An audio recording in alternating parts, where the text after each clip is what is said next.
Dans cette vidéo, on va voir ensemble la question: dans un modèle de chrono, on peut définir une partie fixe et une partie variable, dont la réponse est vrai en tant que suffixe et ou préfixe. Voyons donc comment cela se passe. Afin de définir nos chronos, on va aller dans l'onglet Système et on va choisir par exemple chrono vente. Ici, vous voyez que dans chaque colonne, vous voyez tous les paramètres correspondant à votre chrono. Mais afin d'être un peu plus précis, on va rentrer dans la fiche d'un chrono. Rentrons par exemple dans devis, en double-cliquant. Ici, vous allez voir que chacun de vos chronos va avoir de 1 à 3 préfixes et de 1 à 3 suffixes. Le préfixe sera donc au début de votre chrono et le suffixe à la fin.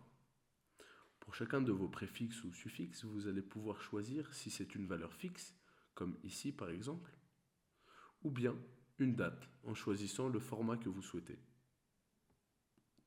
Une fois que vous avez défini vos préfixes et suffixes, vous allez pouvoir définir la partie variable qui est entre le préfixe et le suffixe. Ici, vous allez définir combien de chiffres vous souhaitez mettre dans votre chrono, donc uniquement sur la partie du milieu, et à quel numéro vous souhaitez commencer.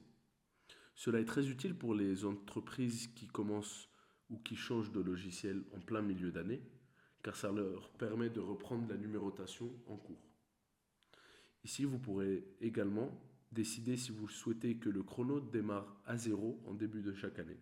Donc le chrono, on parle bien ici, pour cette coche, de ce qui est entre le préfixe et le suffixe.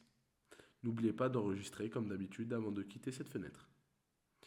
C'est tout pour cette vidéo, on se retrouve dans la prochaine.